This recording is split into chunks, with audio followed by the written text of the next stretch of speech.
J'aimerais juste qu'on soit debout là où nous sommes pendant quelques minutes. Si on peut s'élever par votre permission. Nous allons prier. Nous allons recommander ces instants entre les mains du Seigneur.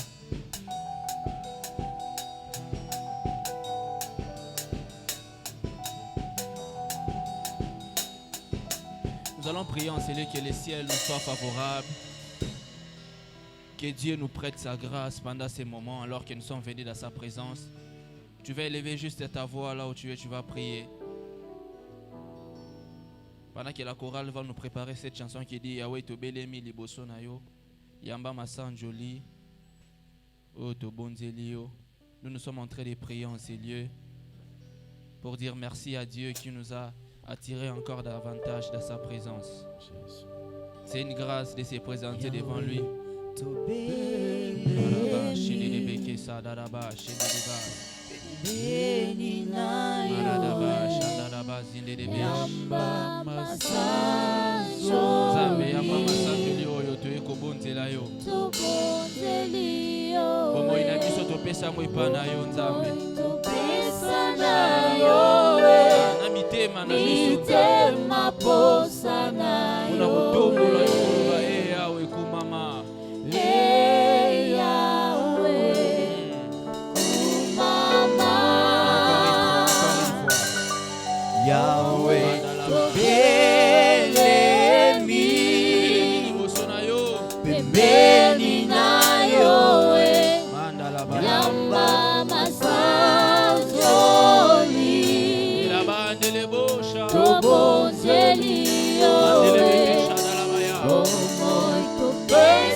Personnellement, j'ai beaucoup tombé amoureux de cette histoire, de cet homme dans la Bible. Ça m'a beaucoup inspiré sur sa vie. J'aimerais que les clavéristes m'aident avec un bon son. Je suis dans le livre de Jean chapitre 9. Nous connaissons certainement bien cette histoire. À partir du verset 1er, Jean chapitre 9, à partir du verset 1er. J'aimerais les lire pour nous tous. La parole de Dieu déclare: là où tu sentiras que tu dois placer ta foi, place-la. La Bible déclare, Jésus vit. La première des choses qui m'intéresse, la Bible déclare, Jésus vit en passant un homme aveugle de naissance. Est-ce que tu peux dire avec moi un homme aveugle de naissance?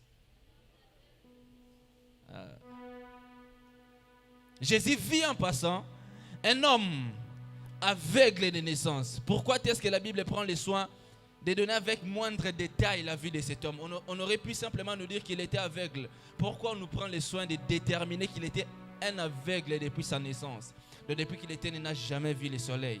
La Bible déclare, Jésus vit en passant, un homme aveugle de naissance. Écoutez le verset 2, la Bible déclare, ses disciples lui firent cette question, Rabbi, qui a péché, cet homme ou ses parents, pour qu'il soit né aveugle? Donc non pas seulement Jésus qui avait constaté qu'il était aveugle, même ses disciples aussi ont constaté la même chose. Ses disciples lui firent cette question, Rabbi, qui a péché, cet homme ou ses parents, pour qu'il soit né aveugle? Le verset 3, Jésus répondit, ce n'est pas lui ou ses parents aient péché, mais c'est enfin que les œuvres de Dieu soient manifestées en lui. Est-ce que quelqu'un peut me dire Amen? Ce n'est même pas question de péché ici, mais c'est enfin que les œuvres de Dieu soient manifestées en lui. Il faut que je fasse, tandis qu'il est jour, les œuvres de celui qui m'a envoyé. Je crois que rencontrer quelqu'un en ces lieux, ce sont les œuvres que Jésus doit manifester sur la terre. Pourquoi? Parce que c'est le Père qui lui a envoyé.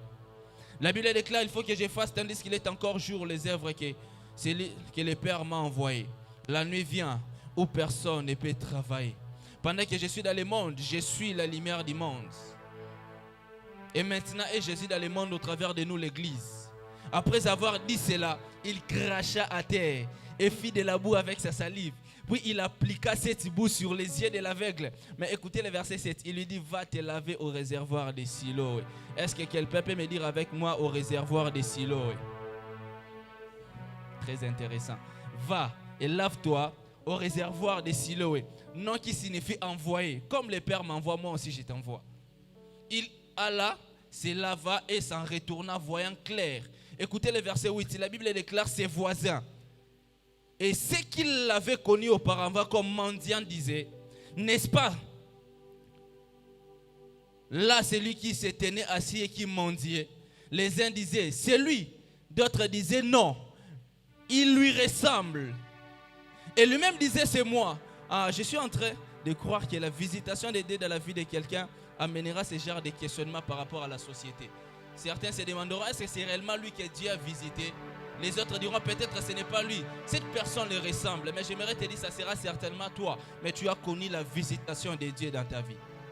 Les uns disaient, c'est lui, d'autres disaient, non. Mais il lui ressemble, lui-même disait, c'est moi. Ils lui dirent donc, comment tes yeux ont été ouverts? Il répondit, l'homme qu'on appelle Jésus a fait de la boue. Ah ouais, mes yeux, et m'a dit, va au réservoir de Siloé et lave-toi. Il suis allé, je me suis lavé et j'ai recouvert la vie. Et rapidement, je suis dans Genèse chapitre 12. Genèse 12.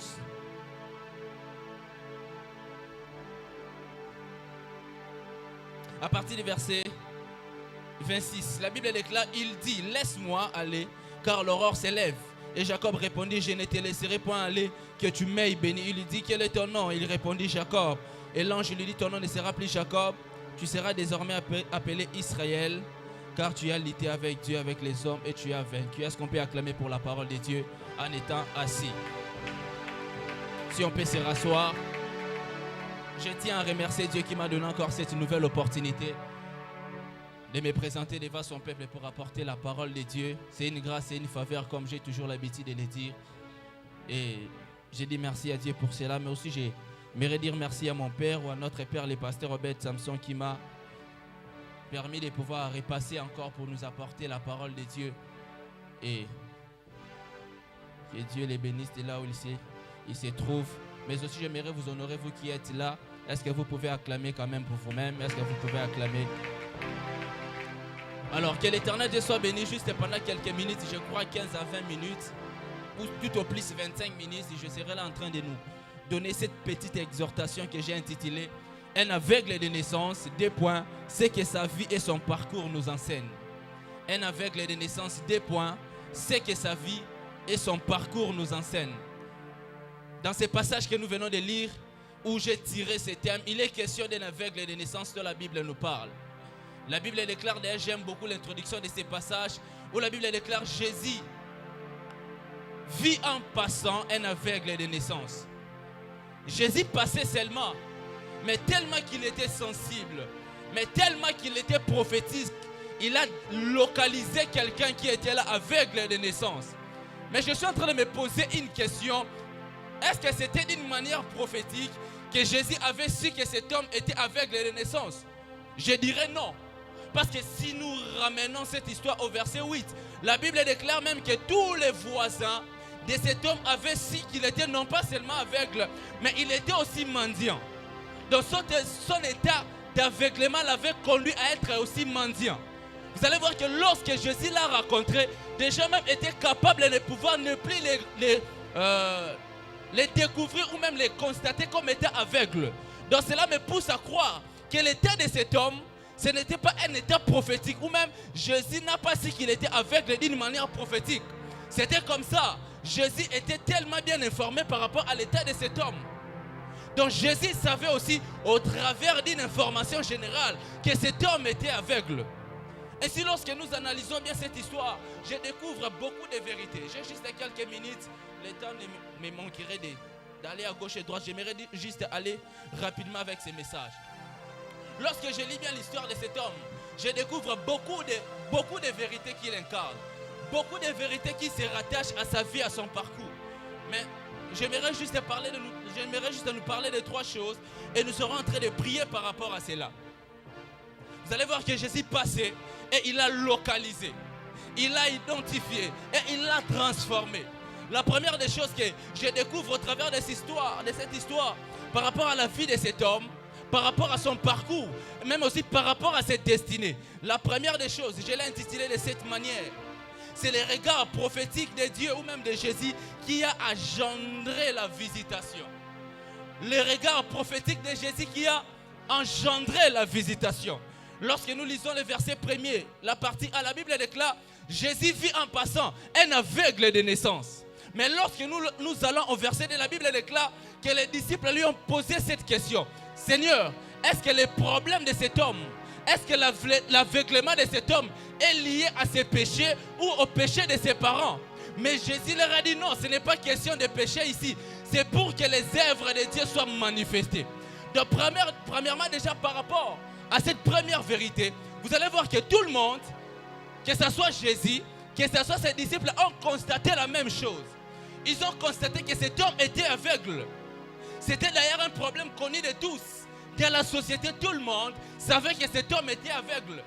Parce que même il était devenu mendiant. À chaque moment que les gens passaient là où il était en train de leur mendier. Il était en train de leur demander de leur main ou même de l'argent. Donc son problème était connu de tous. Non pas seulement Jésus a constaté qu'il était aveugle. Même aussi ses disciples ont constaté la même chose. Donc vous allez voir que est-ce que ce soit Jésus, que ce soit les disciples, ont constaté que cet homme était aveugle. Mais vous allez voir, au-delà des constats de tout le monde, seul Jésus avait la capacité de localiser son problème pour lui donner de la solution. Seul Jésus était capable, au-delà de constater que cet homme était aveugle, il lui a donné la solution. Vous allez voir la joie de cette histoire, était que tous ont constaté que cet homme était aveugle. C'est comme aussi par rapport à ta vie. Moi je constate qu'il y a un ça ne va pas. Dieu aussi au ciel, il voit qu'il y a un ça ne va pas. Par rapport à un combat de ta vie, je constate que tu es combattu ces derniers temps. Les membres de ta famille constatent que tu es dans les chemins ces derniers temps. Même la société, même tes amis constatent de la même manière. Aussi au ciel, Dieu constate aussi de la même manière. Vous allez voir dans le livre de Exode, depuis déjà le commencement, il est écrit: lorsque les enfants d'Israël étaient oppressés par les Égyptiens, ils ont crié vers le ciel. Est-ce que vous pensez que ciel, c'était Dieu qui avait constaté que les enfants d'Israël souffraient en Égypte? Non. Tout le monde avait constaté ça. Que ce soit les Égyptiens, que ce soit d'autres Israélites privilégiés, constataient que leur peuple était en train de souffrir. Même Dieu aussi avait constaté cela. Mais j'aime ce que Dieu était en train de dire à Moïse: j'ai vu la souffrance de mon peuple comme les autres aussi. Mais je ne me limite pas seulement dans cette dimension-là. J'entre maintenant dans la scène pour intervenir dans leur vie. C'est ça que Dieu est capable de faire dans notre vie. Au-delà de ce que nous pouvons constater avec lui, il a la capacité de dépasser les constats pour entrer maintenant dans la visitation. C'est ce que je suis en train de prier dans la vie de quelqu'un. Dieu ne constatera pas seulement ton problème comme nous, mais au-delà de ce que nous avons la capacité de constater, il entrera dans la scène de la vie de quelqu'un pour pouvoir intervenir. Est-ce que je suis en train de parler à quelqu'un? Vous allez voir que nous tous, Avec Dieu, nous pouvons constater que ça ne va pas dans ta vie. Il y a un combat qui t'arrive, Jacob. Ta femme peut constater que tu fuis ton frère. Les serviteurs peuvent constater que tu es en train de fuir Esaïe. Tout le monde peut constater. Même Dieu au ciel, il constate la même chose. Mais au-delà de ça, Dieu t'attend quelque part dans la solitude. C'est ça que Dieu est capable de faire. Au-delà de constater ça ne va pas dans ta vie, il a la capacité de descendre et d'intervenir. Ainsi, ma prière dans la vie de quelqu'un en ce midi, qu'au-delà du constat de Dieu, qu'il entre dans l'intervention de ta vie pour pouvoir manifester sa gloire. Est-ce que je suis en train de parler à quelqu'un? Est-ce que je suis en train de parler à quelqu'un? Vous allez voir avec moi que les disciples avec Jésus ont constaté que tous, cet homme était aveugle de naissance. Mais seul Jésus l'a constaté et l'a guéri. Telle est ma prière dans la vie de quelqu'un. Au-delà de ce que moi je peux constater, au-delà de ce que ta famille peut constater, au-delà de ce que la société qui t'entoure peut constater, que Jésus entre dans la scène de ta vie. Ils ont vu pratiquement la même chose, mais ils n'ont pas réagi de la même manière. Ils ont pratiquement vu que cet homme était aveugle de naissance, mais ils n'ont pas réagi de la même manière. Au-delà de voir, seul Jésus est entré dans l'action. Je suis en train de prier que Jésus dans ta vie se différencie des autres personnes. Je prie que lorsque lui va faire son entrée dans ta vie, que tu constates que certainement il a constaté mon problème, mais surtout il a localisé et guéri mon problème. Et c'est ce qu'il est capable de faire dans notre vie. Et vous allez voir même lorsque Jésus nous regarde, c'est ce qu'on traduit en hébreu, qui veut dire les prophétiques, c'est tout ça là, c'est ça qu'on traduit même en hébreu pour parler du prophétique. Donc cela veut dire que lorsque Jésus regarde cet homme-là, au-delà du regard humain, il a attaché un prophétique. Jésus voyait déjà la guérison de cet homme-là. C'est pourquoi vous allez voir même qu'il n'avait pas le même langage que les autres personnes. Parce qu'il savait qu'il y avait une solution qui s'est cachée derrière l'état de cet homme-là. Ah, j'ai pris qu'au-delà du problème que nous sommes en train de voir, que Jésus voit autre chose par rapport à ce que nous voyons. Alors que nous voyons un problème, mais Jésus sait que derrière ça, il y a une solution qui t'attend. Lorsque nous regardons ces choses, nous voyons ce qu'on appelle les prophéties. Cela veut dire que Jésus est capable de nous regarder différemment par rapport à d'autres personnes. Il est capable de nous regarder différemment. Est-ce que vous allez voir qu'à cet état-là même, tout le monde accompagnait Jacob, tout le monde marchait avec Jacob. Vous voyez que Jacob était soumis à certains combats. Mais celle Dieu au ciel, au-delà de voir que Jacob était soumis à ces combats, il était capable de pouvoir intervenir dans sa vie. Qu'au-delà de ce que nous pouvons constater, nous sommes en train de prier que Dieu te fasse grâce d'expérimenter sa visitation. Est-ce que quelqu'un est d'accord avec moi en ces lieux? La deuxième des choses, la première des choses, c'était ces regards prophétiques de Dieu qui a permis que cet homme vive sa visitation. Jésus l'a regardé différemment par rapport à d'autres personnes. Parce qu'il est même écrit, lorsqu'il passait, il a vu un homme aveugle de naissance. Il passait avec ses disciples. Et tous ont vu la même chose. Mais il n'a pas réagi de la même manière que eux. Il a réagi tout à fait différent parce qu'il voyait ce que les autres ne voyaient pas. La deuxième des choses, c'est ce que j'ai intitulé la pensée cachée de Dieu derrière son état. Ou la pensée cachée de Dieu derrière l'état de cet homme. Je les trouve au verset 3. Vous allez voir, lorsque les disciples ont vu cet homme être aveugle de naissance, la Bible déclare, ils ont posé à Jésus une question disant, par rapport à l'état de cet homme, est-ce que c'est par rapport à ses péchés ou au péché de ses parents? Est-ce que ce qu'il est en train de connaître est soumis à ses péchés passés ou même au péché de ses parents? Mais vous allez voir, j'aime beaucoup la réponse de Jésus parce qu'il leur a dit, ce n'est nullement question de péché ici, mais c'est pour que les œuvres de Dieu soient manifestées dans la vie de cet homme. En d'autres termes, vous allez voir que Jésus voyait autre chose que ce que ses disciples voyaient. Lorsqu'il voit l'état de cet homme, et tous étaient capables de conjuguer que c'était suite au péché de ses parents, même suite à ses propres péchés, qu'il est en train de vivre telle réalité. Et c'est ce qui nous arrive dans la vie, lorsque les gens nous voient dans certaines souffrances, lorsque les gens nous voient dans certains états, ils ont toujours la capacité de définir notre vie d'une certaine manière. Les gens ont toujours ce premier réflexe de dire, telle chose qui lui arrive, c'est parce qu'il a péché. Telle chose qui lui arrive, c'est parce qu'il s'est éloigné de Dieu. Telle chose qui lui arrive, c'est parce qu'il a offensé Dieu. Telle chose qui lui arrive, c'est parce qu'il a fait telle chose à Dieu. C'est parce qu'il est soumis à certains péchés, à certaines lois. Frères et sœurs, devant certaines réalités de notre vie, Dieu n'a pas toujours le même langage que le monde. Dieu n'a pas toujours la même manière de voir les choses que le monde. Alors que le monde nous soumet à certaines condamnations, Dieu est en train de voir que nous sommes exactement soumis à ces problèmes parce que ses œuvres sont en train de vouloir se révéler dans notre vie. Vous allez voir, alors que ces hommes, même ses disciples étaient en train de dire, Jésus, est-ce que ces problèmes est lié à ses péchés ou même au péché de ses parents? Jésus a dit, ce n'est nullement question de péché ici. Cela me pousse à dire à quelqu'un en ce jour, tout ce qui t'arrive, ce n'est pas toujours sur base de tes erreurs. Tout ce qui t'arrive, ce n'est pas toujours sur base de tes péchés. Il y a certaines souffrances, il y a certains problèmes, il y a certains états que Dieu permet que ça t'arrive. C'est parce qu'il sait que derrière ça, il y a les œuvres de Dieu qui doivent se révéler. Est-ce que je suis en train de parler à quelqu'un? Et cette manière de dire de Jésus nous cache des groupes de personnes possédant des pensées différentes. Cette manière de répondre de Jésus nous parle ou nous démontre des groupes de personnes possédant des manières de penser différentes. Le premier groupe, c'est le groupe des disciples qui incarnaient ou représentaient la terre. Le deuxième groupe, c'est le groupe que moi j'appelle Jésus, mais qui incarnait ou représentait le ciel. Devant l'état de cet homme, les disciples représentaient la terre, mais Jésus représentait le ciel. Parce que lui-même, il était capable de dire que je suis le pain qui est descendu du ciel. Donc vous allez voir que devant l'état de cet homme, il y avait des groupes de personnes possédant des pensées différentes. Alors que les disciples qui représentaient la terre voyaient la condamnation, Jésus qui représentait le ciel voyait la gloire qui devait se révéler. Je suis en train de prier. Telle est même ma prière pour la vie de quelqu'un. Alors que la terre a un certain langage par rapport à ton problème, le ciel aussi a un autre langage par rapport à ton problème. Je ne sais pas si j'étais en train de parler à quelqu'un. Jésus était en train de représenter le ciel. Comme pour nous dire, si la terre a un langage négatif, c'est que le ciel a un langage positif. Si le ciel, la terre voit la condamnation, c'est que est-ce que je peux parler à quelqu'un?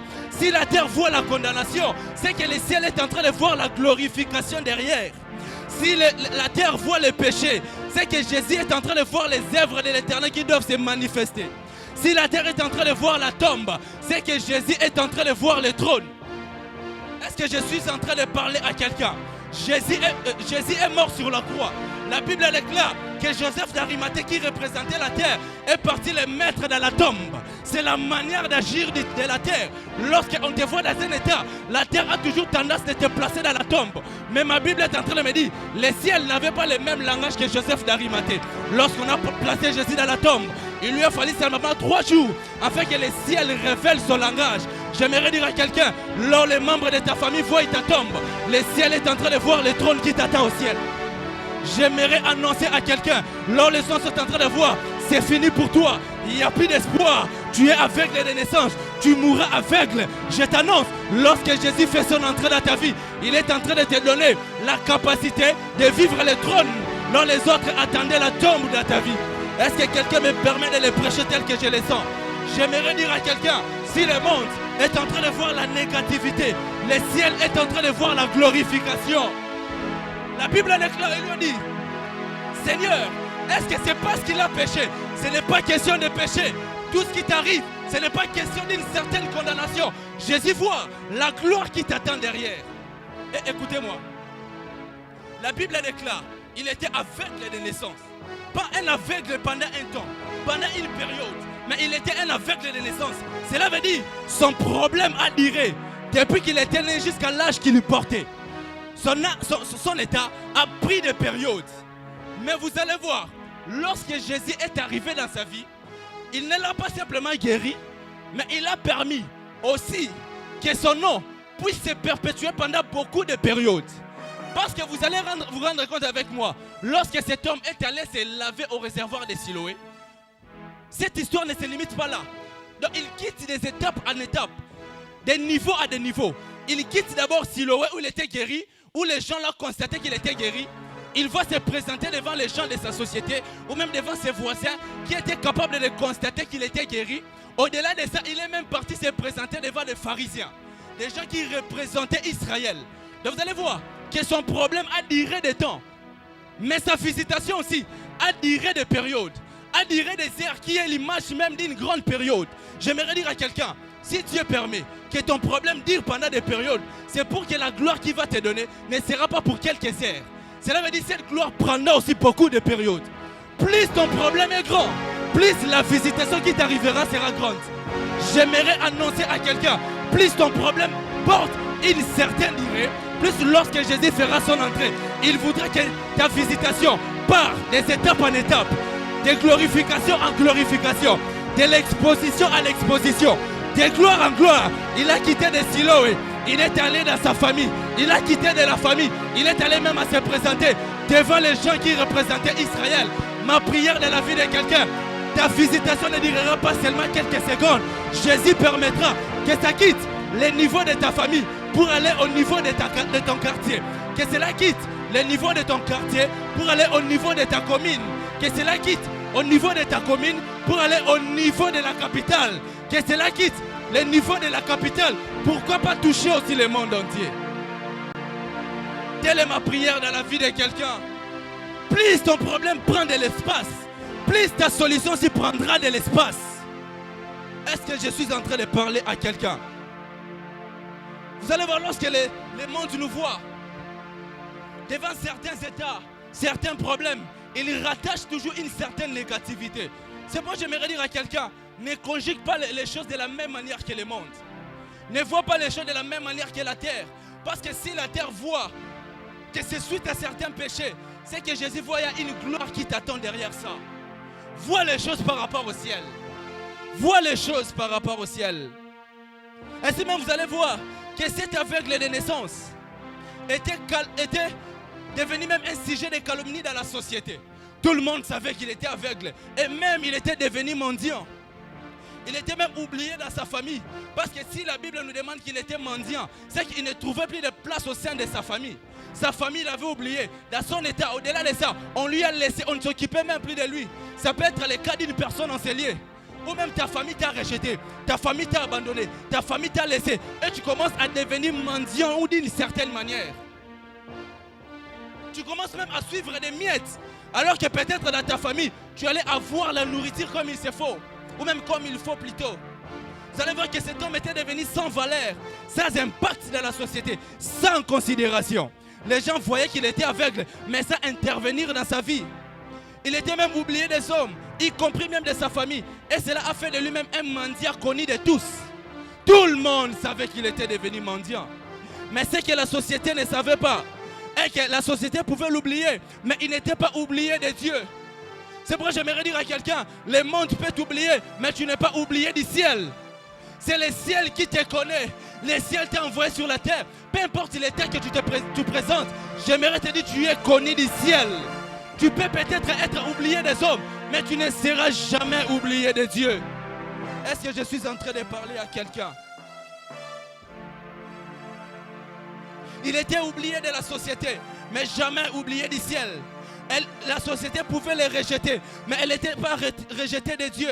Sa famille pouvait le mettre à côté, mais elle n'était pas mise de côté de Dieu. Alors qu'il était dans cet état-là, le ciel était en train de préparer quelqu'un sur son passage. Et cet homme-là s'appelle Jésus. J'aime bien de la manière dont il est en train de présenter Jésus. Lorsqu'on l'a demandé, qu'est-ce qui t'est arrivé? Qu'est-ce qui t'est arrivé pour que tu ne sois plus aveugle? Il a dit l'homme qu'on appelle Jésus. L'homme qu'on appelle Jésus. Écoutez, ce que j'aime avec cet homme, malgré qu'il était aveugle, mais il n'était pas sourd. Malgré qu'il ne voyait pas Jésus, mais il était quand même capable à écouter qu'il y avait un Jésus quelque part. Parce qu'il est en train de dire l'homme qu'on appelle Jésus. Donc cela veut dire l'homme que j'ai entendu parler qu'il s'appelle Jésus. J'aimerais dire à quelqu'un, tu peux peut-être être aveugle, mais ne manque pas des informations sur Jésus. J'aimerais dire à quelqu'un, tu peux peut-être pas le voir encore, mais ne manque pas des informations sur lui. Peut-être tu ne l'as pas encore vu, mais tu dois cultiver en toi qu'il a la capacité de pouvoir te guérir. Pour que quand il va te localiser, les informations de lui que tu auras deviendront une révélation particulière. Est-ce que je suis en train de parler à quelqu'un? Il avait une connaissance générale, une information. Il savait que Jésus guérit les malades, ressuscite les morts, fait ouvrir les yeux des aveugles. Mais il n'a jamais expérimenté ça. Mais il savait déjà. Parce qu'il dit que l'homme qu'on appelle Jésus, de l'homme que j'entends parler qui s'appelle Jésus. Et lorsque Jésus l'a visité, il a quitté de cette dimension d'avoir l'information générale, entré dans cette dimension que moi j'appelle la révélation particulière. Je suis en train de prier. qu'au-delà de la Bible et que nous tous nous lisons, que Dieu vienne dans ta vie pour se révéler d'une manière particulière. Qu'au-delà de ce que tu lis, Dieu se révèle pour te dire que cette parole ici, c'est une parole particulière pour toi. Telle est ma prière dans la vie de quelqu'un. Jésus, peut-être, il est connu d'une manière générale pour tout le monde. Mais pour toi, quand tu vas les rencontrer, il deviendra une visitation particulière. Est-ce que quelqu'un peut me donner un amen? Je termine avec la troisième vérité. C'est ce que j'ai intitulé. Par le fait que Jésus a rencontré cet homme, il était devenu un instrument de l'expansion de la renommée de Dieu. Ou même de la renommée de Jésus. Au-delà de ce que la gloire de Dieu se révèle dans sa vie, il est devenu maintenant comme étant l'extension. Quand je dis l'extension, je prends l'exemple comme de Philadelphie. Il y a l'église mère qui est là. Mais nous sommes l'extension de Philadelphie par nous. On peut même déjà voir à combien l'église mère est grande. Dans l'extension, cela veut dire une partie de ce qui est total. Dans cet homme, par le fait qu'il a été visité, il était devenu comme étant une extension de la renommée de Dieu. Donc si on pouvait parler de la renommée de Dieu, on pouvait la voir au travers de cet homme-là. J'aimerais même dire à quelqu'un en scellé que ce qui paraît dans ta vie comme étant une humiliation, ce n'est pas vraiment en réalité une humiliation. Parce que Dieu lui-même sait que lorsqu'il va intervenir dans ta vie, derrière ce que nous voyons comme étant une humiliation, lui il sait qu'il se cache une renommée derrière. Ce que j'aime dans cette histoire, vous allez voir. Cet homme était aveugle de naissance. Mais il était un aveugle de naissance connu de tous. Il n'était pas un aveugle de naissance seulement que quelques groupes de personnes connaissaient. Mais il était connu de tous dans sa société. Parce que vous allez voir, Jean chapitre 8, Jean plutôt chapitre 9, le verset 8 au verset 11, la Bible déclare ceci. Ses voisins et ceux qui auparavant l'avaient connu comme un mendiant, ses voisins et ceux. Les « et » qu'on utilise ici, c'est les « et » de conjonction de coordination. Cela veut dire que ça relie des choses. Donc cela veut dire y compris ses voisins et même la société l'avait connu comme mendiant. Et il disait, n'est-ce pas là, celui qui se tenait assis et qui mendiait, les uns disaient c'est lui, d'autres personnes disaient non, il lui ressemble. Mais lui-même disait c'est moi. Et ils lui dirent donc, comment tes yeux ont-ils été ouverts? Il répondit, l'homme qu'on appelle Jésus a fait de la boue, a oué mes yeux, et il m'a dit, va au réservoir de Siloé et lave-toi. Et je suis allé, je me suis lavé et j'ai recouvré la vie. La Bible déclare ses voisins et ceux. Lorsque ça forme la totalité, ça nous montre que plusieurs personnes connaissaient l'état de cet homme-là. Donc il était un aveugle de naissance, non pas à cachette, mais il était connu de tous. Pourquoi tout le monde était intéressé de l'affaire de cet homme? C'est parce que son problème était connu de tous. Et lorsque Dieu a intervenu dans sa vie, c'est pour lui permettre que sa renommée aussi soit connue de tous. C'est pourquoi j'aime beaucoup ces passages. Vous allez voir dans le livre des psaumes, 132, le verset 2, la Bible déclare ceci. Psaume 138 plutôt, le verset de la Bible déclare, écoute, je me prosterne dans ton saint temple et je célèbre ton nom à cause de ta bonté et de ta fidélité. Pourquoi? Car ta renommée, c'est écrit par l'accomplissement de ta promesse. Car ta renommée, c'est écrit par l'accomplissement de ta promesse. Pourquoi cette renommée de Dieu? C'est écrit aux yeux de tout le monde. C'est parce que Dieu, par sa visitation, il a localisé des gens qui avaient des problèmes connus de tous. J'aimerais dire à quelqu'un par ici, si tu veux que la renommée de Dieu soit connue de tous, c'est pour que Dieu puisse intervenir dans ta vie au travers de ton problème qui est connu de tous. Je suis en train de dire à quelqu'un en ce lieu, tu as une maladie qui est connue de tous. Tu as un défi financier qui est connu de tous. Tout le monde sait que tu es un pierre. Tout le monde sait que tu es stérile. Tout le monde sait que tu es malade et maladif. Tout le monde sait que tu es dans le chômage. Frères et sœurs, ne vois pas cela comme une honte. Ne vois pas cela comme une humiliation. Si Dieu permet que ton état soit connu de tous, c'est parce qu'il sait que lorsqu'il va intervenir, sa renommée par toi sera aussi connue de tous. J'étais en train de dire à quelqu'un, si Dieu sait, il y a un certain Lazare qui est dans la tombe et que sa mort est connue de tous, c'est parce que Jésus sait que par sa résurrection, même sa renommée sera connue de tout le monde. J'aimerais annoncer cette saison dans la vie de quelqu'un, si ton problème est connu de tout le monde, dans ta famille, dans ton quartier, dans ton environnement, dans ta société, c'est parce que Dieu sait que la renommée qui viendra, ça ne sera pas une renommée cachette, mais ça sera une renommée qui sera connue de tous. Est-ce que quelqu'un est prêt pour recevoir cette bénédiction? Ainsi même, vous allez voir avec moi. Jacob, sa renommée de mendiant, et plutôt sa renommée de voleur, des supplantaires, était connue au pays de Canaan. Il s'était même enfoui. Et tout le monde savait que Jacob a volé la bénédiction de son frère. Mais vous allez voir que pendant que Jacob était à Padam Aram, Dieu lui dit retourne en Canaan. Mais je pose une question à Dieu. Seigneur, attends d'abord. Tu dis à Jacob de retourner en Canaan. Mais c'est là-bas que tout le monde sait qu'il était voleur. C'est là-bas que tout le monde sait qu'il était supplantaire. Pourquoi tu veux qu'il retourne dans les mêmes lieux où son état de voleur était connu de tous? C'est parce que Dieu, dans son omniscience, il savait qu'il y a une transformation qui doit arriver dans la vie de Jacob pour l'attirer une renommée aussi qui sera connue de tous. Parce que quand Jacob rentre en Canaan, il ne rentre plus comme Jacob, il rentre maintenant comme Israël, qui veut dire il porte une nouvelle identité qui amène une nouvelle renommée de Dieu dans sa vie.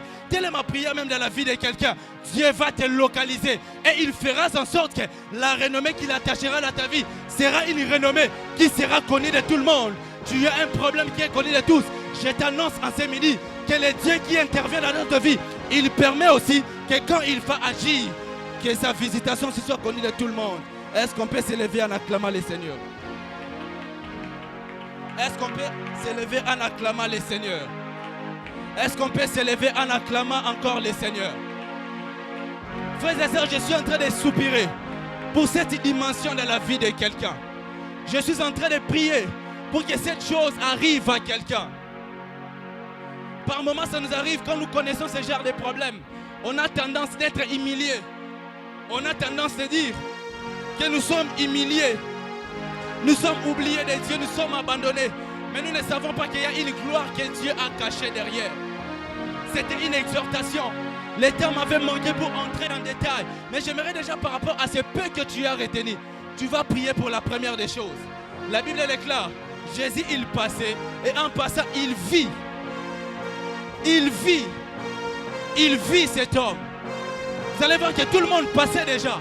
Il voyait l'état de cet homme. Mais personne n'avait la capacité de pouvoir les rencontrer. Mais Jésus, il passait aussi, comme tout le monde.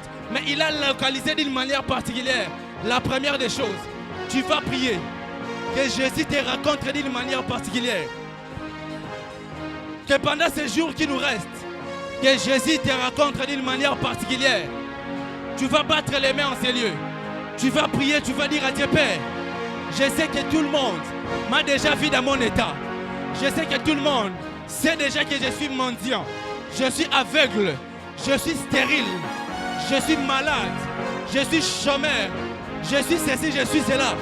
Je t'appelle à ce que tu interviennes dans ma vie d'une manière particulière. Commence à prier là où tu es dans le nom puissant de Jésus. Commence à prier dans le nom de Jésus. Juste les sons qui vont m'accompagner. On ne va pas chanter. Juste les sons. J'aimerais qu'on allume en ces lieux l'intercession en ces lieux. J'aimerais que quelqu'un prie fort. J'aimerais que quelqu'un prie fort. Tu es en train de prier. Et tu es en train de dire à Dieu, Père, au-delà des regards des hommes, rencontre-moi d'une manière particulière. Qu'au-delà des rencontres, au-delà des regards des hommes, rencontre-moi d'une manière particulière. Au-delà des regards des hommes, la Bible déclare, les disciples avaient vu l'état de cet homme. Jésus lui aussi, il avait vu que cet homme était aveugle de naissance. Mais au-delà de son regard, il l'a rencontré prophétiquement. Il l'a rencontré prophétiquement. Est-ce que Jésus est capable, au-delà de ce que nous voyons, d'entrer dans la scène de ta vie? La bouche. Mandelebe Kesha. Mandala Baba. J'aimerais que quelqu'un prie. J'aimerais que quelqu'un prie. J'aimerais que quelqu'un prie. Réclame la visitation de Dieu. Réclame la visitation de Dieu. Réclame la visitation de Dieu. Dis à Dieu Père. Dis à Dieu Père. Dis à Dieu Père.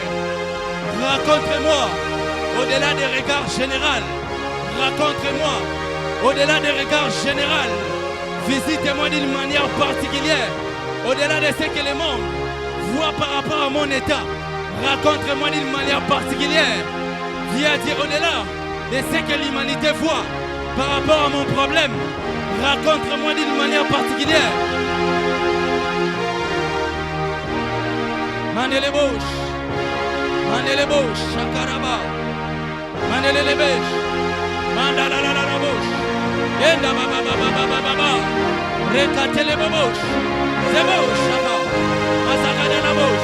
J'aimerais écouter la prière de quelqu'un. J'aimerais écouter la prière de quelqu'un qui a envie de vivre la visitation de Dieu. J'aimerais écouter les battements des mains de quelqu'un. J'aimerais écouter que quelqu'un est en train de battre les mains. Il est en train de prier et dire à Dieu, Père.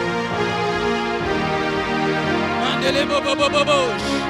Mandele lelelelelele bosh. Magada bakasha. Mandele lelelelele bosh.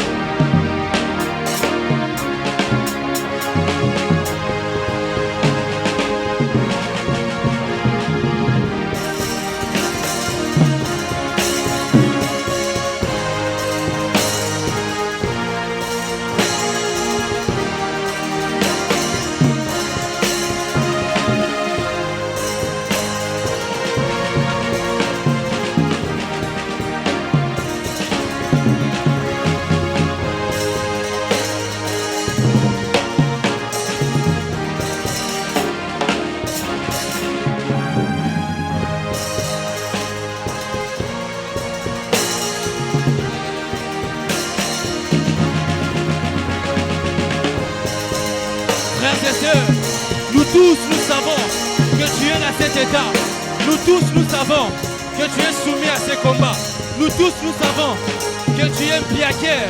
Nous tous, nous savons que tu es pauvre d'une certaine manière. Nous tous, nous savons que tu n'étudies pas, faute les moyens. Nous tous, nous savons. Mais lorsque Jésus regarde ces problèmes, qu'est-ce qu'il fait ensuite?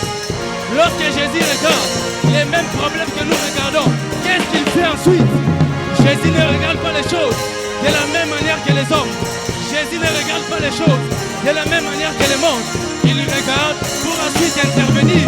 Il regarde pour ensuite entrer dans l'action. Il regarde, prier, dire à Dieu, entre dans la scène de ma vie. Telle est notre prière. Telle est notre prière. Telle est notre prière.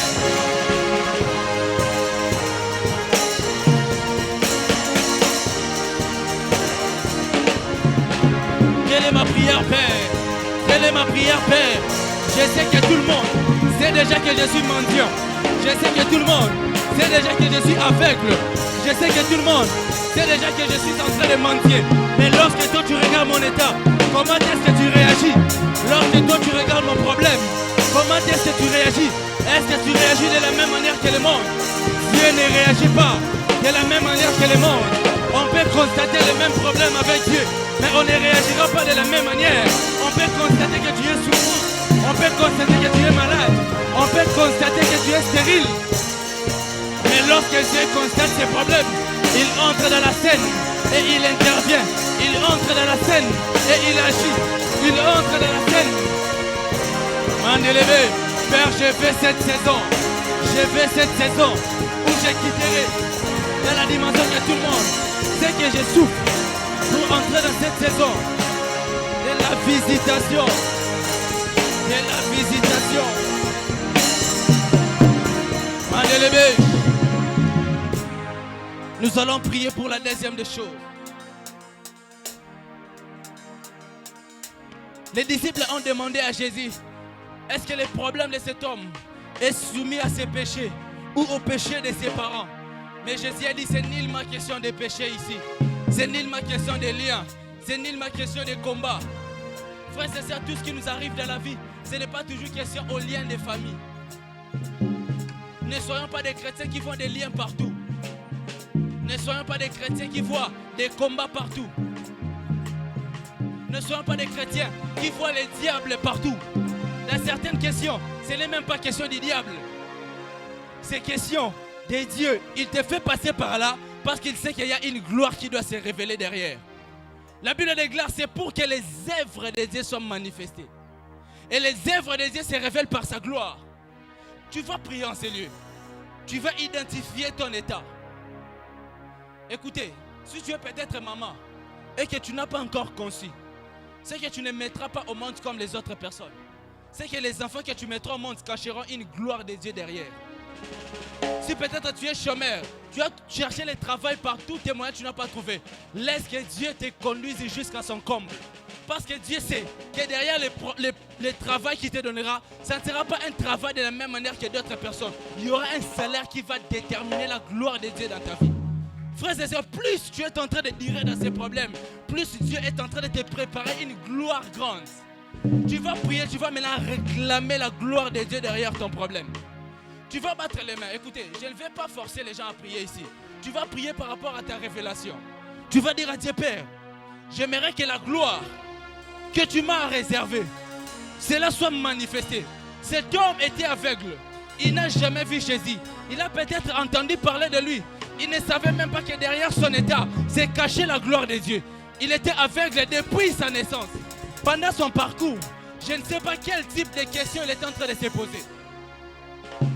Quel type de questionnement il avait. Mais il ne savait pas qu'au ciel, on avait réservé une gloire à une certaine période de sa vie. Frères et sœurs, tu vas prier, tu vas battre les mains. Tu vas dire à Dieu, Père, que j'entre dans cette saison de gloire. Commence à battre les mains et déclare dans les noms puissants de Jésus. Commence à battre les mains et déclare dans les noms puissants de Jésus. Dis à Dieu, Père. Dis à Dieu, Père. La vérité monte avec moi. Dis à Dieu, Père. Dis avec Dieu, Père. Dis avec Dieu, Père. Que la gloire que tu m'as réservée, que tu me l'accordes de cela. Que la gloire que tu m'as réservée, que tu me l'accordes de cela. Que la gloire que tu m'as réservée, que tu me l'accordes de cela. Que derrière ces problèmes, je veux que la gloire que tu m'as réservée, que tu me l'accordes de cela. Est-ce que quelqu'un peut réclamer la gloire dans son ministère? Est-ce que quelqu'un peut réclamer la gloire dans son travail? Est-ce que quelqu'un peut réclamer sa gloire dans son foyer? Est-ce que quelqu'un peut réclamer la gloire de Dieu dans ses études? Est-ce que quelqu'un peut réclamer la gloire de Dieu dans son travail? Si la visitation de Dieu n'est pas encore arrivée, c'est que Dieu est en train de te préparer une gloire grande. Si la visitation de Dieu n'est pas encore arrivée, c'est parce que Dieu est en train de préparer une grande gloire. J'aimerais annoncer à quelqu'un, plus ton problème est en train de durer, plus la gloire de Dieu est en train de devenir grande. Oh God, oh God, oh God. Oh God, oh God, oh God, oh God, oh God, oh God. J'aimerais annoncer à quelqu'un, je vois une atmosphère bizarre ici. Ah, montez, montez, montez avec moi. Clavériste monte, les batteurs montent. Montez avec moi, montez. J'aimerais dire à quelqu'un, plus ton problème est en train de durer, plus ton problème est en train de prendre des années, plus il y a une gloire grande que le ciel est en train de te préparer. Plus ton problème prend de l'espace, plus ta solution aussi prendra de l'espace. J'aimerais que des gens assoiffés de la gloire de Dieu commencent à réclamer cela par le bâtiment de leurs mains. Beta maboko, beta maboko.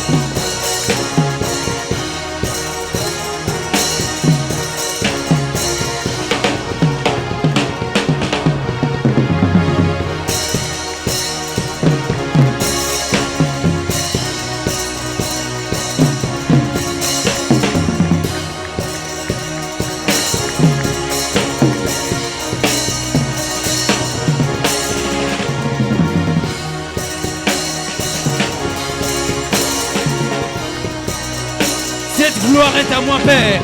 Cette gloire est à moi, Père. Plus ma souffrance prend de l'espace, c'est parce que ma visitation prendra aussi de l'espace.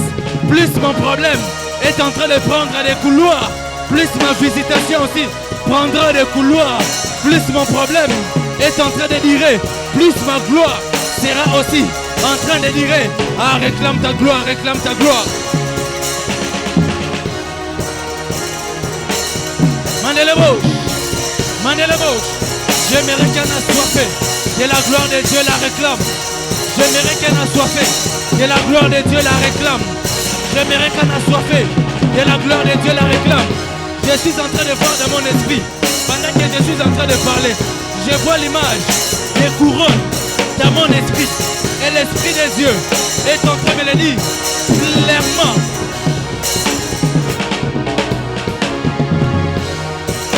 Mandez les bouches. Waouh, waouh. La gloire est là. Acclame la gloire. La gloire est là, la gloire est là. Père, c'est que je vois dans mon esprit. Je t'appelle à faire couler cela en ces lieux. C'est que je vois dans mon esprit. Je t'appelle à faire couler cela en ces lieux. C'est que je vois dans mon esprit. Je t'appelle, Père. Je t'appelle, Père. Et baba baba Mandela baba baba Mandela baba baba Makarabosh Mandela baba baba Aïe aïe aïe aïe aïe aïe.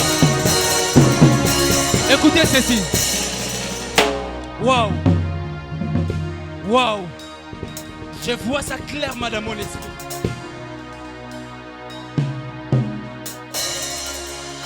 D'abord, premièrement, j'ai vu ceci. J'ai vu l'image comme des gens qui courent dans une sorte de compétition de course. Les gens qui, chaque année, il y a ce genre de compétition où des gens courent comme ça. Je parle à l'image de Usain Bolt, ces gens qui courent comme ça. Le vrai sens du mot m'a échappé. J'ai vu l'image comme des gens étaient comme à une limite qu'ils devaient franchir pour commencer la course. Et après cela, quand j'ai vu ça, j'ai vu l'image comme d'une couronne qu'on était en train de poser sur la tête de certaines personnes. Et j'ai entendu ça clairement de mes oreilles. L'Esprit de Dieu est en train de me dire, il y a une phase de la course, de la destinée qui est en train de vouloir commencer dans la vie de certaines personnes. Et quand j'ai vu ça, j'ai vu l'image de cette couronne qu'on était en train de poser sur la tête de certaines personnes. Et à l'image, j'ai vu une sœur en ces lieux. Et Dieu m'a dit qu'elle est comme état ces signes-là, même au sein de sa famille. Le temps me manquerait, nous allons prier pour entrer en détail par rapport à ce que je vois. Mais écoutez-moi, vous allez voir. Lorsque Jésus a rencontré cet homme, c'est que la Bible nous dit seulement que cet homme était aveugle. Jésus a craché à terre. Il a fait de la boue avec sa salive. Il l'a appliqué dans les yeux. Il a dit, va te laver au réservoir de Siloé. Écoutez maintenant ce qui est glorieux. Cet homme, il est allé se laver. Il a vu clair. Mais lorsqu'il est retourné, écoutez maintenant ce que ses voisins sont en train de dire. N'est-ce pas cet homme qui était mendiant? Mais je me pose une question. Lorsque Jésus a localisé cet homme, est-ce que Jésus n'avait pas vu aussi que cet homme était mendiant? Est-ce que Jésus ne savait pas que cet homme aussi souffrait de la mendicité? Jésus a localisé un problème. Mais vous allez voir que c'est le seul problème de Jésus, ou même la seule visitation de Jésus, a même résolu le problème de la mendicité. C'est là qui veut dire, il n'était pas simplement quitté de l'aveugle à celui qui voit clair, mais il était même entré dans une saison de ne plus être mendiant. Je suis en train de voir cette visitation dans la vie de quelqu'un. Jésus va toucher seulement ses problèmes phares. Mais derrière ces problèmes phares, il va localiser tous les autres petits problèmes qui dérangent. Ah, je ne sais pas si je parlais à quelqu'un. Il y a même quelqu'un ici, il est chômeur. Derrière ton chômage, tu n'as même pas l'argent des transports, tu n'as même pas l'argent de payer le loyer. Mais Jésus sait, il ne va pas résoudre les problèmes des loyers. Jésus va te donner seulement le travail. Mais il sait que derrière le travail qu'il va te donner, il y a même le problème des loyers qui sera résolu.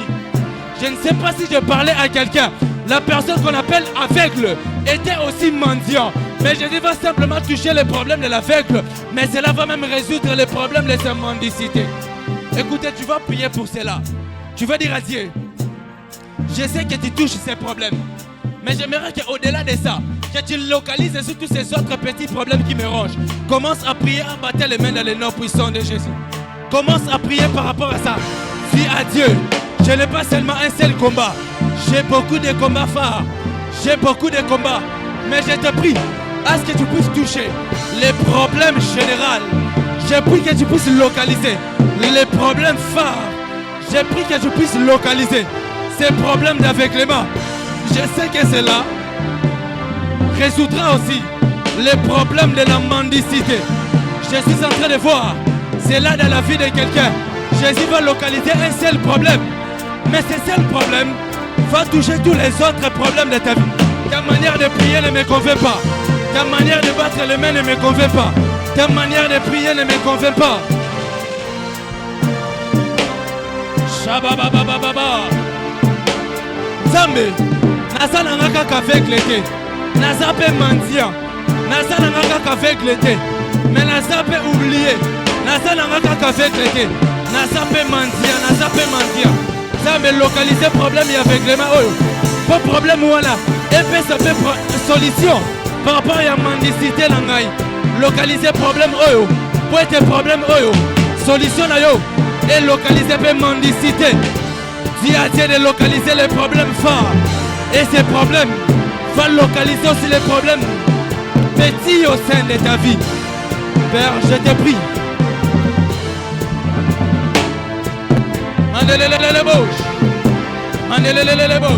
Nous avons besoin de ce genre de visitation.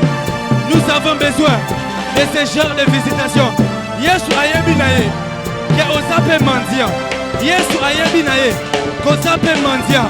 Mais qu'est-ce qu'il va faire? Il va localiser ton aveuglement. Il sait que derrière ça, même le problème de la mendicité va partir. La gloire, la gloire, la gloire. La gloire, la gloire, la gloire. Le Dieu qui est en train d'arriver dans ma vie va localiser les problèmes forts. Et ces problèmes vont même toucher les autres petits problèmes.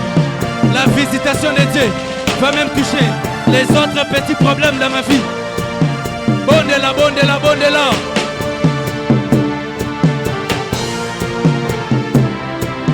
Écoutez-moi. Deux derniers sujets et puis nous terminons. Écoutez encore ce qui est plus glorieux. Jésus a touché les yeux de cet homme, a craché à terre. Il l'a visité. Mais écoutez maintenant la phrase de Jésus. Va te laver au réservoir de Siloé. Mais Jésus attend. Mais tu es le Tout-Puissant. Tu étais même capable de localiser les problèmes de cet homme. De les guérir là. Pourquoi tu veux que cet homme aille jusqu'au réservoir de Siloé? Et les commentateurs de la Bible sont de plus en plus d'accord pour dire que de là où était cet aveugle jusqu'à l'endroit où il devait posséder sa guérison, il y avait beaucoup de mètres qui devaient franchir. Je ne toucherai pas la révélation là. Écoutez ce qui est plus glorieux. Jésus envoie cet homme pour aller posséder sa guérison dans un endroit où personne ne l'accompagne. Cet homme est en train de marcher dans cette route qui l'amène jusqu'à Siloé pour recevoir sa guérison. J'étais certain, lorsqu'il partait, il y avait les gens qui étaient tout autour de cette route-là, qui voyaient comment peut-être il tâtonnait en route. Il n'arrivait pas à trouver les chemins comme il se devait. Même le chemin qui va jusqu'à Siloé constatait que cet homme était aveugle. Mais ce qui est glorieux, il est allé à Siloé. Il a rencontré la visitation de Dieu. Il est revenu vers le même chemin jusqu'à aller dans sa famille. C'est pour nous dire, les mêmes endroits, les mêmes personnes qui t'ont connu dans cet état seront les mêmes personnes qui vont constater la visitation de Dieu dans ta vie. Les mêmes chemins vers Siloé a connu que tu étais aveugle. Mais lorsque Jésus te rencontre, il voudrait que tu retournes vers le même chemin. Pour que les chemins qui avaient constaté que tu étais malade, c'est le même chemin qui va constater que tu as vécu maintenant la visitation de Dieu. J'aimerais dire à quelqu'un, la même famille qui avait vu que tu étais chômeur, ça sera la même famille qui va constater que tu as trouvé un travail de qualité. Les mêmes parents qui ont vu que tu souffrais de la stérilité, ce sont les mêmes parents qui seront capables de voir que tu as mis au monde. Frères et sœurs, par moments, Dieu permet que nos problèmes soient vus aux yeux de tout le monde, pour que quand il va intervenir, il va permettre que les mêmes personnes qui nous ont connus dans le même état seront les mêmes personnes qui vont louer Dieu, parce qu'ils verront la visitation de Dieu dans notre vie. Tu vas maintenant prier. Tu vas dire à Dieu, j'entre directement dans la troisième vérité. Les problèmes de cet homme étaient connus de tout le monde. Et lorsque Jésus est intervenu, même les voisins étaient capables de voir que Jésus a localisé cet homme. Dis à Dieu, fais de moi l'extension de ta renommée sur la terre. Si les gens veulent publier tes louanges, qu'ils publient au travers de l'exaucement que tu vas accorder dans ma vie. Ce passage déclare, dans Psaume 138, c'est le verset 2. Car ta renommée s'est accrue. par l'accomplissement de tes promesses. Pourquoi? Parce que Dieu a intervenu dans la vie des gens qui avaient des problèmes connus de tout le monde. Quand Dieu a intervenu, sa renommée s'est répandue aux yeux de tout le monde, dans les oreilles de tout le monde. Qu'il te fasse quitter dans cette dimension où tu l'expérimentes, mais tu es seulement seul à seul avec lui. Que Dieu te fasse introduire dans cette dimension, tu vas l'expérimenter en secret. Mais il va permettre que sa renommée qui se rattache à ta vie soit connue aux yeux de tout le monde. Tu vas dire à Dieu, Père, fais-moi introduire dans cette saison où ta renommée va se répandre, où je deviendrai un sujet de la louange de l'Éternel parce que tu as intervenu. Commence à prier dans les noms puissants de Jésus. Ah, élève ta voix, commence à prier. Commence à prier pour ça. Dis à Dieu, ce que tu feras dans ma vie, cela sera tellement connu de tous. Ce que tu réaliseras dans ma vie, cela sera tellement connu de tous. La puissance que tu vas faire descendre dans mon ministère, cela sera connu tellement de tous. La visitation que tu feras descendre dans ma vie, cela sera tellement connu de tous. Si mon problème était connu de tous, la solution que tu me donneras sera aussi connue de tous. Manda la bâche, manda les bouches, manda la bâche, manda la bâche, manda les bêches, manda la bâche, manda les bêches, manda la bâche, manda les bouches, manda la bouche, manda les bouches. Manda la bouche. Mandele la bouche. Mandele la bouche. Mandele la bouche. Mandele la bouche. Mandala la bouche. Mandala la bouche. Mandala la bouche.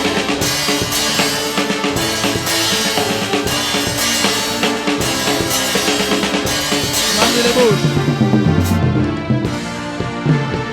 Dans le nom de Jésus. Comme dernier sujet, nous terminons avec ça. Jean chapitre 9.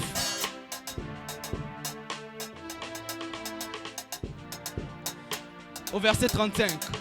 Jean chapitre 9, le verset 35, la Bible déclare: Jésus apprit qu'il l'avait chassé et l'ayant rencontré. Il a rencontré cet aveugle de naissance qui était chassé par les pharisiens et les Sanhédrins. Il a rencontré, lui dit: crois-tu au Fils de Dieu? Voilà maintenant les résultats pour lesquels, ou même la conséquence, ou même le but pour lequel Jésus l'avait rencontré. Ce n'était pas au hasard. C'était pour qu'il y ait une foi qui va naître en cet homme. La Bible déclare: crois-tu au Fils de Dieu? Cet homme répondit: et qu'est-il, Seigneur, en fait que je crois en lui? Tu l'as vu, lui dit Jésus. Et c'est lui qui te parle. C'est lui dont Jésus s'est révélé dans la vie de cet homme. Et il dit: je crois, Seigneur. Et il s'est prosterné devant lui. Puis Jésus dit: je suis venu dans ce monde pour un jugement. Pour ceux qui ne voient point, voient. Et ceux qui voient, ils deviennent aveugles. Pourquoi Jésus a intervenu dans la vie de cet homme? Pourquoi Jésus a manifesté sa gloire dans la vie de cet homme? C'était pour un but. C'est pour susciter la foi. C'était pour susciter la foi. Frères et sœurs, Jésus n'agit pas dans notre vie au hasard.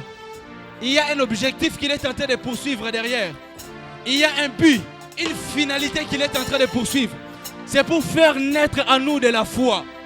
Plusieurs d'entre nous ici, leur foi ont failli parce que Dieu n'intervient plus.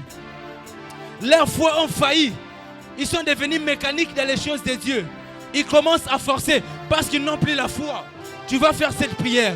Tu vas dire à Dieu: Père, rencontre-moi et fais naître encore en moi la foi. Alléluia. Alléluia. Fais naître encore en moi la foi. Frères et sœurs, sans la foi, nous ne serons pas candidats à la visitation de Dieu. Tu vas prier, tu vas dire à Dieu, Père, fais naître en moi la foi. Commence à prier dans le nom de Jésus. Et j'appelle Papa Dan. J'ai senti cette conviction dans mon cœur, il va déclarer pour nous. Toi, commence à prier. Dis à Dieu, Père, fais naître en moi la foi. Fais naître en moi la foi. Zambé, si tu interviens dans ma vie, ce n'est pas au hasard. Ce n'est pas au hasard. Ce n'est pas au hasard. C'est pour que la foi est maintenant. C'est pour que la foi. Il a dit crois-tu au Fils de Dieu. Il a dit crois-tu au Fils de Dieu. Frères et sœurs, si Dieu te localise, il y a une finalité qu'il est en train de poursuivre. Il y a une finalité. C'est la foi. C'est pour que tu puisses croire au Fils de Dieu. Manda là-bas.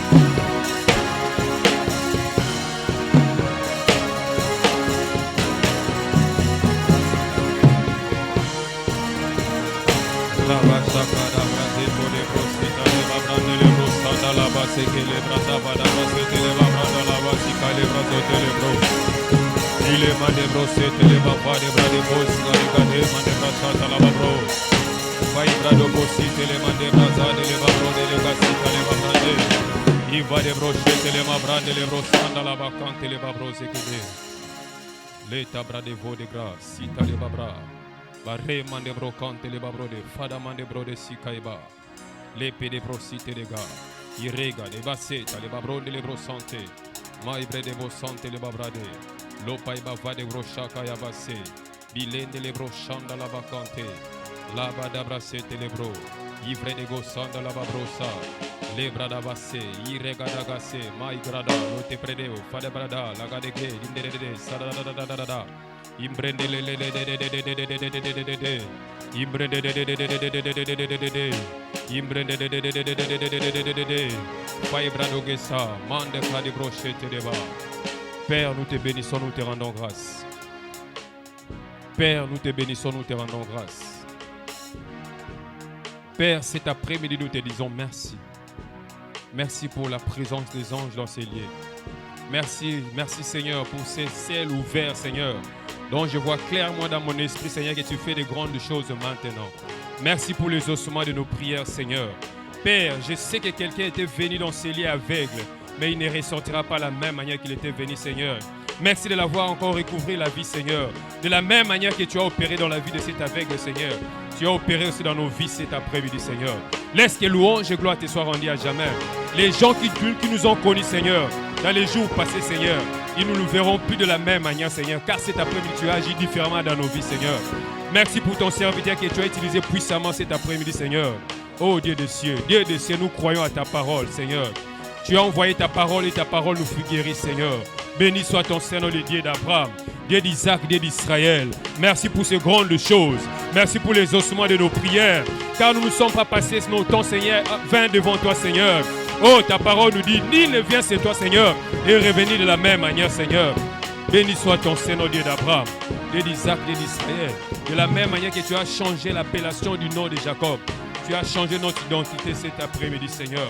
Et moi, je crois fermement, Seigneur, que tu as fait de grandes choses. Que tu as fait de grandes choses. Que tu as fait de grandes choses. Que tu as fait de grandes choses. Que tu as fait de grandes choses. Que tu as fait de grandes choses. Louange et gloire te sont rendues à jamais. Merci pour ta main puissante, Seigneur. Merci car tu as commencé à faire encore des gens qui nous suivent en ligne, Seigneur. Oh, je vois ces femmes qui nous suivent encore en ligne, qui attendent pleurer, Seigneur. Tu me dis, Dan, c'est maintenant que j'ai exaucé sa prière. Béni soit ton Saint-Nom. Béni soit ton Saint-Nom. Béni soit ton Saint-Nom. Béni soit ton Saint-Nom. Nous t'acclamons. Nous poussons des cris de joie car tu as exaucé nos prières. Tu es le Dieu qui attend nos prières. Louange et gloire te soient rendues à jamais. Béni soit ton Saint-Nom, Seigneur. Acclame encore Jésus, acclame Jésus, acclame Jésus, acclame Jésus. Amen. Que Dieu